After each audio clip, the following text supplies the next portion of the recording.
A billionaire visits his son's grave, then sees a waitress crying there with a child.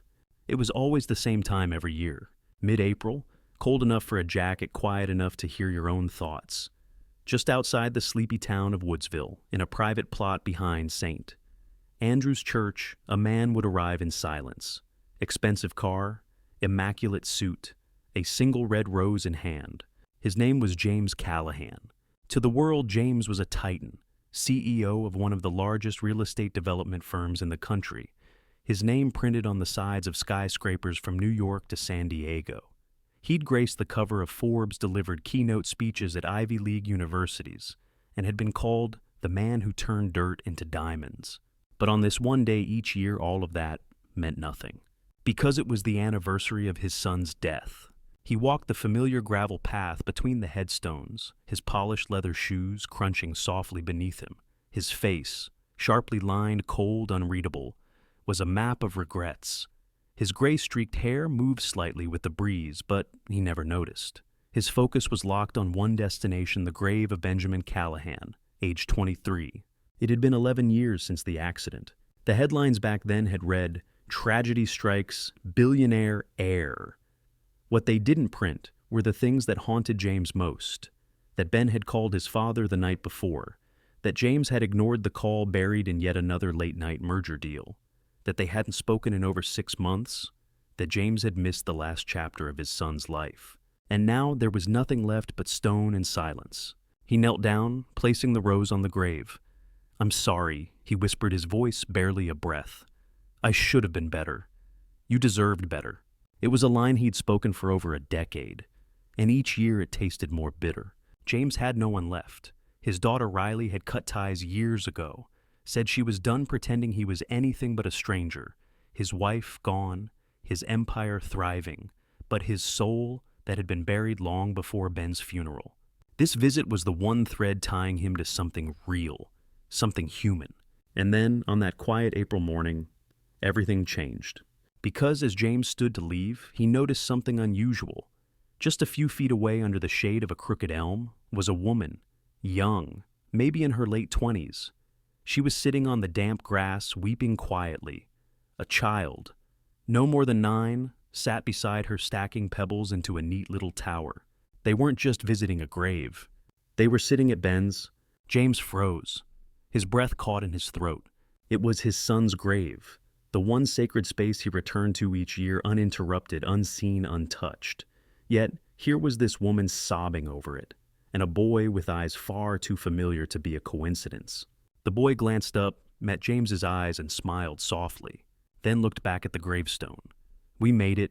Mama," he said. "We came to see Daddy." James's heart slammed against his ribs. Daddy. And just like that, the life he thought he'd buried came roaring back with questions he wasn't ready to ask, and answers he could no longer ignore. James Callahan didn't move. Couldn't. The woman looked up, startled by the sound of his footsteps edging closer. Her tear-streaked face stiffened not with fear, but with something else. Recognition. And maybe guilt. She wiped her eyes quickly, her voice tight as she stood up. "I'm sorry. I didn't mean to intrude." James narrowed his eyes, his voice low and edged. "This is my son's grave. Who are you?" The child looked up at James again. Those eyes, hazel green flecked with gold. Ben's eyes. The same gaze James had ignored for too many years. My name's Megan Hart," the woman said carefully. "And this is Caleb." The boy offered a polite, almost instinctive wave. "Hi." James looked from her to the child, his mind reeling. His heart, usually a fortress of granite, skipped in disbelief. "Why are you here?" he asked more forcefully than intended. "Why this grave?" Megan hesitated. Her hands trembled slightly as she brushed dirt from her knees. I visit here every year. I didn't know you'd be here too." James's tone sharpened. "That still doesn't explain what you're doing at my son's grave." She turned to Caleb, her hand resting protectively on his small shoulder. Because Ben was important. To both of us." James froze. "You knew my son." Megan nodded, eyes glassy. "Yes, a long time ago." Caleb tugged at her sleeve. "Mama, is this man sad too?" The word mama hit James like a punch to the chest. He looked down at the boy. studied him more closely now. The way his brow creased when he was curious, the tilt of his head, the line of his jaw. It was uncanny. It was Ben. A smaller version, but unmistakable. Megan. James's voice cracked the storm rising in his chest. Are you telling me that? She closed her eyes, took a shaky breath, then looked at him, dead on. Caleb is Ben's son, your grandson. The world spun. James took a step back as if the earth had shifted beneath his feet. His vision blurred. The rose he had brought fell from his hand and landed silently in the grass. No, he muttered. That can't be. Megan's voice softened, almost apologetic. I didn't want it to happen like this. I didn't know if I'd ever tell you. James's heart thundered in his chest, his mind a blur of dates and memories and gaping silences. Why didn't Ben tell me? Because he didn't think you'd care, she said bluntly. James flinched. He opened his mouth, then shut it again. Because what could he say? He hadn't been there. Not when it counted. She continued, her voice steadier now. Ben and I met in college. He was in an art class, just trying to feel human again. We got close, but he didn't want you to know. Said you'd never approve, that you'd see me as a distraction. James stared at her. And the boy, did Ben know? She nodded. I told him. A few weeks before the accident, he wanted to come clean, said he was going to face you, for Caleb's sake, but he never got the chance. No, James turned away, fists clenched. The truth was a blade he hadn't expected, and it cut deep. I tried to reach you after Ben died, Megan added quietly. Left messages with your office. No one ever called me back. He remembered that year. The fog of grief, the avalanche of condolence letters, the chaos of business. He'd shut it all out. Shut everyone out. Megan, he asked, why did you raise him alone? You could have taken me to court, demanded money, a trust, something. I didn't want your money, she said sharply. I just wanted Caleb safe, away from headlines, away from your world. Caleb looked up again, his soft voice slicing through the tension. Are you my grandpa? James's mouth opened, but no sound came. Megan knelt and pulled her son into a hug. Let's go, honey. I think we've done what we came here to do. As they turned to leave, James felt something inside him cracking, something that had been hardened for too long. Wait, he said suddenly. They paused. Please, don't go. I didn't know about any of this. Megan looked back skeptical but silent. James stepped closer. His voice trembled for the first time in years. I've lost too much already. If there's a chance, any chance, to know him, to know you both, I won't waste it. Megan studied his face for a long, quiet moment. She gave the smallest of nods. Then meet us, she said, Willow Street Diner, after my shift. And just like that, the door to a second chance cracked open. The Willow Street Diner sat at the edge of town like a time capsule, peeling red booths, coffee that smelled burnt before it even hit the cup, a flickering neon sign that buzzed louder than the conversation inside. James Callahan had never been in a place like this. He'd eaten at rooftop restaurants with crystal chandeliers and velvet menus, but nothing here had ever crossed his radar. Until now. He arrived just past 7, awkwardly overdressed in a navy blazer and slacks, while the rest of the customers wore flannel and work boots. The hostess looked surprised, but said nothing. He spotted Megan wiping down the counter, her apron stained from a long shift. She glanced up, startled. You actually came. I said I would, James replied, sitting on the cracked vinyl stool beside her. You don't know me, Megan, but I keep my word. She gave a tired smile and poured him a cup of coffee. Then, let's talk. The conversation that followed was something James wasn't prepared for. Megan spoke slowly, like every word still carried weight. And James, usually the one steering boardroom negotiations, said almost nothing. He just listened. She told him about Ben, how they'd met in a painting elective at Hillside Community College, how he was quiet but had this soft, deep laugh that came out when he was caught off guard, how he hated how people saw him, just the rich guy's son. But with her, he let the mask slip. He said he took that class to get out of your shadow, Megan said, dabbing a napkin at her eyes. He wanted to try something for himself, something that made him feel like a person, not an investment. James's gut twisted. He'd never asked what Ben loved. He just assumed his son would follow the blueprint. She reached into her bag and pulled out an envelope. Inside were 2 photographs. One was a selfie of Ben and Megan laughing in the rain outside a small art gallery. The second was a sonogram image marked with a date just 2 weeks before Ben's accident. I told him that night, Megan whispered. He cried, said he finally had a reason to stop running. James stared at the sonogram, speechless. He was going to tell you, she said. We argued about it. I said you'd turn your back on us. He said he'd take the risk. Then, the next day he was gone. Silence. James leaned back in the booth, the photos still in his hands. And Sarah, the boy's mother. Megan nodded slowly. My best friend since grade school. She and Ben, it was real. But she never told her family. When he died, she was shattered. She moved in with me, barely talked. After Caleb was born, she started having panic attacks. Wouldn't sleep. She passed 6 months later. The doctors said heart failure, but I know it was grief. James looked down. And then you raised him. I couldn't let him go into the system. Sarah wanted him safe, loved. That's what I tried to do. He shook his head. You shouldn't have had to do it alone. I didn't want your help, she said not unkindly. Your name came with too much baggage. I just wanted Caleb to be a kid, not a headline. James's hands tightened around the coffee mug. I failed Ben. I don't want to fail Caleb too. You can't fix the past, James. But if you really mean that, start showing up. Be consistent. Don't throw gifts at him. Give him you. He nodded, and it wasn't empty. There was something real in his expression. Something raw. Later that night, James found himself standing outside a small 2-bedroom apartment on the edge of town. Megan invited him in. Toys were scattered across the floor. There was a broken lamp in the corner and 3 mismatched dining chairs. But it was warm, lived in, real. Caleb was on the carpet coloring. James knelt beside him. What you drawing? A lake, Caleb said, proudly holding it up. With stars. Mama says Daddy liked stars. James swallowed. He did, more than I ever knew. That night, James sat on a sagging couch surrounded by a life he'd never been invited into. And for the first time in 11 years, he didn't feel rich or powerful or broken. He just felt human. The next morning came with rain, soft, relentless, the kind that made everything look washed out and tired. James stared out the window of his hotel room, clutching a frame he hadn't looked at in years.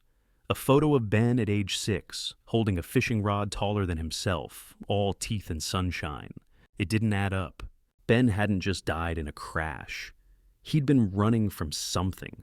The way Megan had described his last night alive, the urgency in his voice, the way he wanted to fix everything, lingered in James's mind like a whisper behind a closed door. He needed to know more. That's when he called Ray Moreno. Ray wasn't cheap or subtle. A retired NYPD detective with a taste for bourbon and a reputation for digging into shadows most people left untouched. Ray had done background sweeps for James's business rivals before, but this was different. This was personal. You're looking at something old, Ray said over the phone. That case is colder than my ex-wife's heart. I don't care, James replied. I want the truth, whatever it costs. And so it began. Ray started with the accident report. A single-car collision on Route 23 just outside Westbridge. Rainy night. Ben's best friend Eli Morrison was driving. Toxicology showed trace alcohol, just enough to make it easy for the local cops to close the case fast. But Ray saw the holes immediately.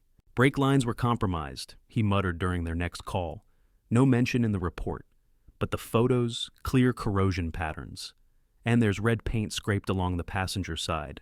Doesn't match Eli's car. James stiffened. A second vehicle. Looks like it. And the angle of impact. That was a push. Someone forced them off the road. A chill crept down James's spine. Why? Ray dug deeper. That's when Megan gave James something else. Something she'd nearly forgotten. A journal. Eli's old sketchbook left behind at her apartment after Ben's funeral. It had sat for years in a box marked college stuff. Inside were half-finished doodles, song lyrics, and buried in the back. 2 entries written just days before the crash. One line stood out scrawled in shaky handwriting. We shouldn't have gotten involved with those guys from Portland. I don't trust them. Ben's scared. So am I. James took the journal to Ray. The detective raised an eyebrow. Portland. You mean Portland Street Crew? I don't know, James replied. Does that mean something? Yeah, Ray said grimly. It means your son might have been caught up with a money-run gang fronting as a music label. Street-level stuff, but nasty. Kids like Ben and Eli.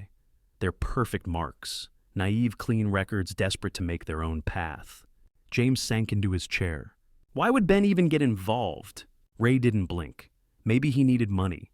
Maybe he wanted out from under your thumb. Maybe he thought it was harmless. Doesn't matter. What matters is, this wasn't just a mistake. It was a cover-up. As the puzzle pieces clicked into place, James realized the depth of what had been buried, the truth about his son's death, Eli's involvement, the criminal hands pulling strings behind the scenes, and how blind he'd been. He sat in silence, the journal open in his lap. The sketch beside the final entry was a drawing of a lake's stars reflecting in the water.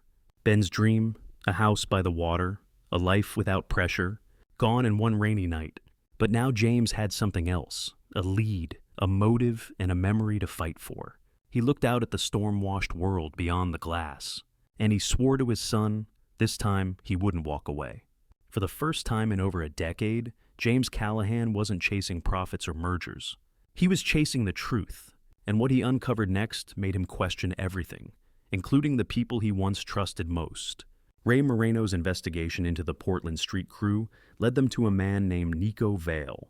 On paper, Vale was a small-time promoter, just a guy who helped college students throw off-campus concerts and launch SoundCloud rap careers. But beneath that surface, Ray discovered something much darker. Vale was funneling money, dirty money, from local drug operations through student accounts in exchange for fake gigs and inflated event payouts. A perfect way to launder funds without raising alarms. And Ben, along with Eli, had unknowingly become part of the operation. The money was easy, Ray explained, spreading photographs across James's dining table. They probably thought it was legitimate, payment for work. But the minute they started asking questions, they became liabilities. James clenched his jaw, so they killed them. Ray nodded slowly. They made it look like an accident, tampered with the brakes. Another car ran them off the road. Cops got lazy, case closed. But James wasn't. Ray pushed forward, tracing financial transfers through shell companies and dummy accounts. The deeper they looked, the more connections they uncovered. Until a name appeared that stopped James cold. Douglas Sloan. James sat back in disbelief. Sloan had been his chief operating officer for nearly 15 years. The same man who sat beside him at board meetings, toasted at Ben's graduation dinner, and helped write his company's ethics charter. He introduced Ben to the Portland scene, Ray said it'd help him be his own man. Claimed he knew people who could mentor him outside the family business. Turns out Sloan was laundering money for Vale and using your son as a front.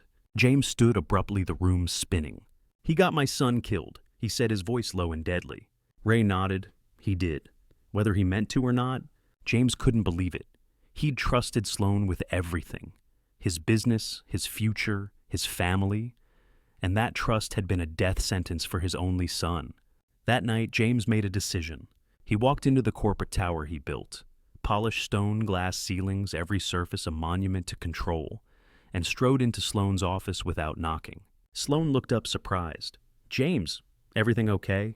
James set the journal down on the desk, followed by a folder of Ray's findings. Look through it, he said. I want to hear you say it. Sloan's face drained of color as he flipped through the pages. Photographs, wire transfers, bank statements, meeting logs. His fingers trembled. I didn't know it would end like that, Sloan muttered. I never thought... Don't, James barked, his voice thundering through the office. You used my son.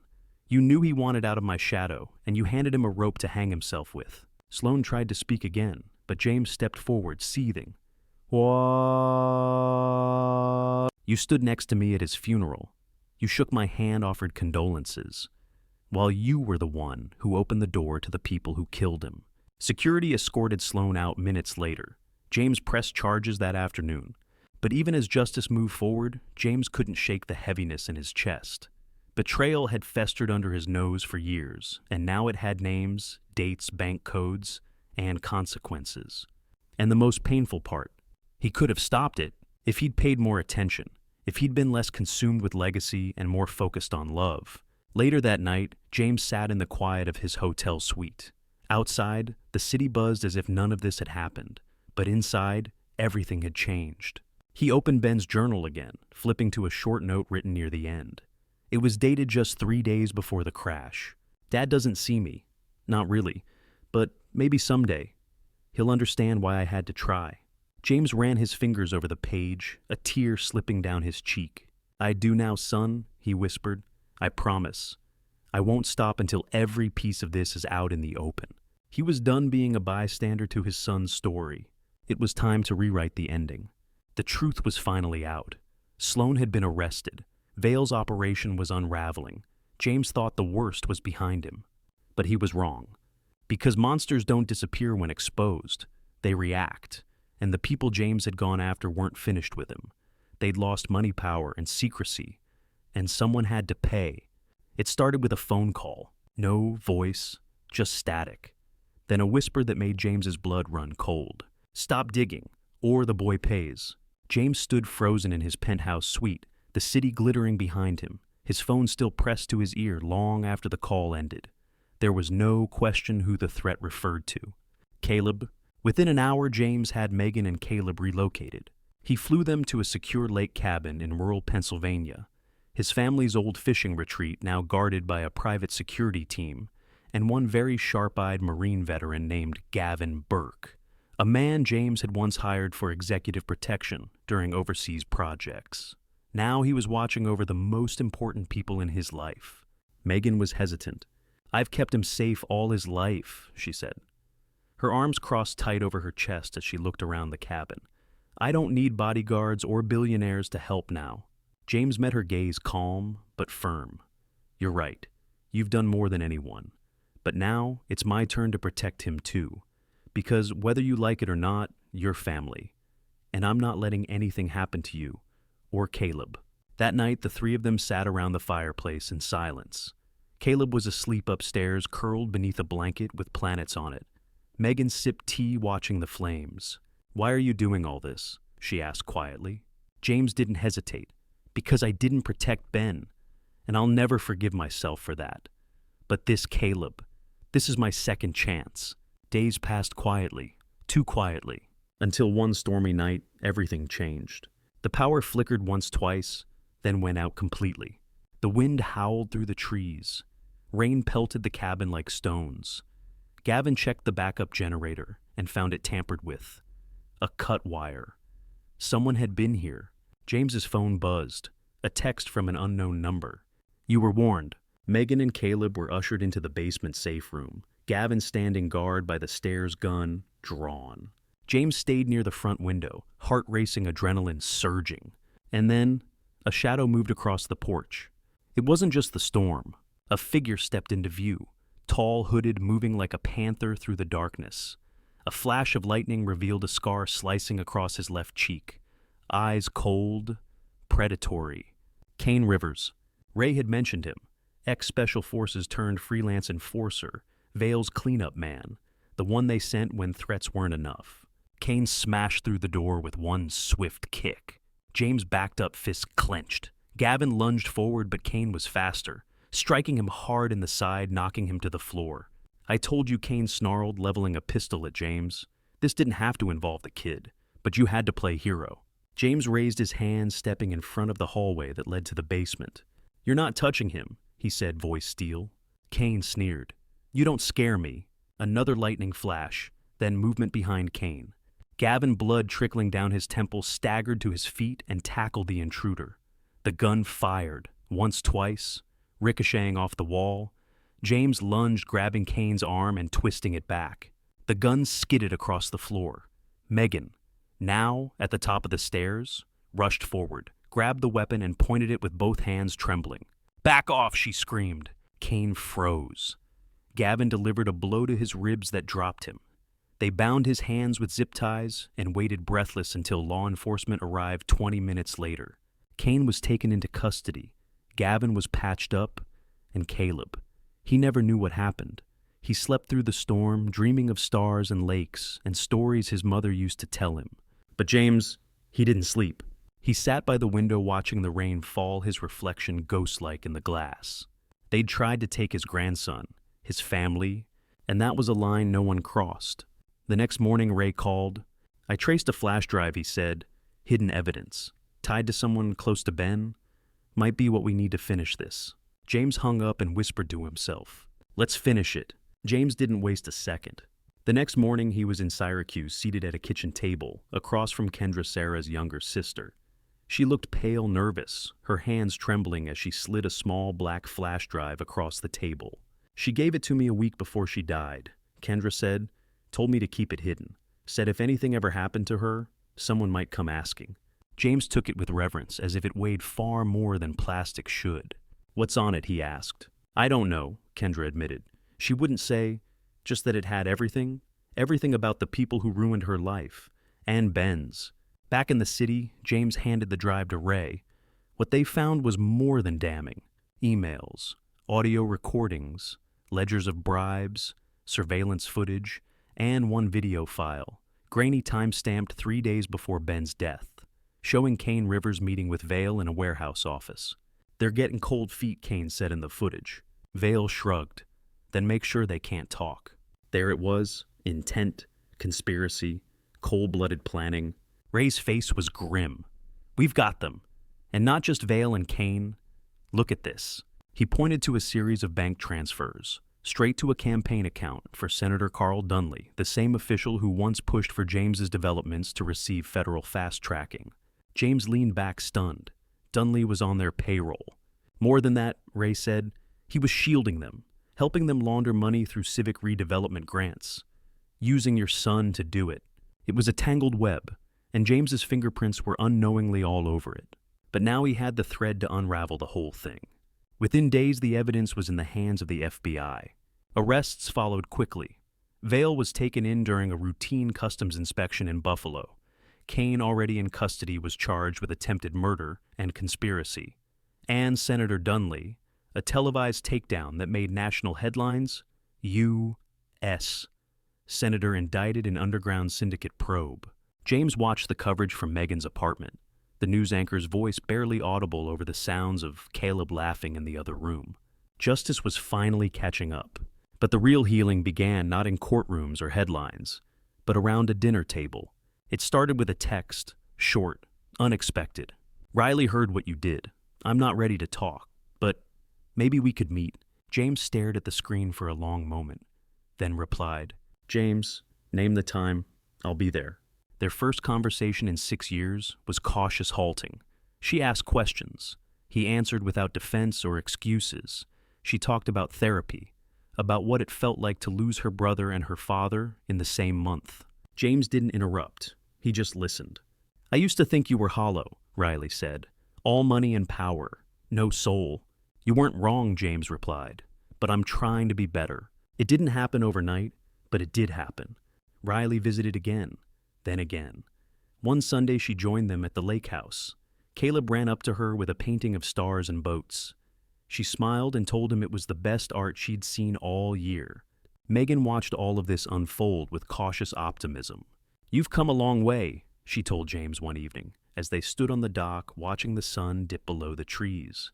"I had good teachers," he said. She smiled. "Don't mess it up." He chuckled. "I'm trying." More than that, he was present. The man who had once been emotionally absent was now sitting on the floor, building forts, clapping at school plays, reading bedtime stories about nights and galaxies. Not just for Caleb, but for Ben's memory. And one day it was Caleb who said the words James hadn't expected to hear. "Grandpa, can you help me build a treehouse?" James blinked back tears. "Yeah, buddy, I'd love to." That summer, the treehouse went up. Piece by piece, just like their family. The lake was still that night. Not a ripple, not a sound, just a mirror reflecting the vast star-pinned sky above. Fireflies danced along the shoreline like sparks from an unseen campfire. The treehouse stood in silhouette behind them, lit faintly from within by a hanging lantern Caleb insisted on turning on himself. James sat on the edge of the old wooden dock, his legs stretched out, his hand gripping a fishing rod that wasn't cast into the water, just held for comfort, for memory. Beside him, Caleb kicked his legs, mimicking the posture, his small hand resting on his grandfather's knee. "Is this where Daddy wanted to live?" the boy asked, his voice soft as moonlight. James nodded slowly. "Yeah, this was his dream. A little house by the lake, somewhere quiet away from the noise." Caleb looked up at the stars. "Do you think he's watching us right now?" James followed his gaze, the stars blurring just slightly as emotion welled behind his eyes. "I don't think," he whispered. "I know." They sat in silence a while, the kind that speaks louder than words. James had been a man of deals and deadlines once, every moment filled with motion, ambition, noise. Now, in this quiet with this child beside him, he felt something he hadn't in years. Peace. Behind them, laughter floated from the porch. Riley and Megan sharing stories over mugs of hot cocoa. Gavin, now a permanent fixture in their lives, carved a set of wooden steps for the treehouse by lantern light. It wasn't perfect, but it was real. This, James realized, was the legacy. Not the buildings with his name on them, not the millions in his accounts. It was this moment, this family. A year passed, then another. Each April they returned to the cemetery. James no longer came alone. Megan, Caleb, Riley, they all stood beside him. Sometimes they brought flowers. Other times Caleb brought his latest painting. Lakes, stars, spaceships, fishing docks. The themes never changed, only the colors. On the 12th anniversary, Caleb, now 11, placed a small canvas beside the headstone. A glowing cabin, a treehouse, a man and a boy under the stars. "For Daddy," he said, his voice firm but tender. James knelt beside him, placing a hand on his shoulder. "He'd love it," he said, his voice cracking. Riley stood a few steps back, her hand resting gently on James's back. They didn't speak much that day. They didn't have to. That evening back at the lake house, James stood alone at the end of the dock again. The stars shimmered above him. He closed his eyes. "I'm sorry," he whispered into the breeze, "but I'm here now." And somewhere, in the hush of the trees, the calm of the lake, or the twinkle of the sky, he felt it. Forgiveness. James Callahan didn't get the chance to save his son, but he earned the chance to save something else. A boy who carried Ben's laughter, his eyes, his spark. A daughter who once wrote him off as unreachable, now pulling up a chair for Sunday dinners. A woman who'd raised a child in the shadows, now sharing light and stories with the man she once distrusted. And most importantly, James found himself, not the empire, not the wealth, himself. He sold off half his real estate holdings, kept just enough to fund the Ben Callahan Foundation, an organization supporting underprivileged youth with creative dreams. He launched community art programs, sponsored scholarships in Ben's name. But none of that mattered more than bedtime stories, scraped knees, and telescope nights on the dock with Caleb. Love didn't erase what he'd done wrong, but it gave him something new to build, moment by moment, brick by brick. A life, a family, and a legacy Ben would be proud of.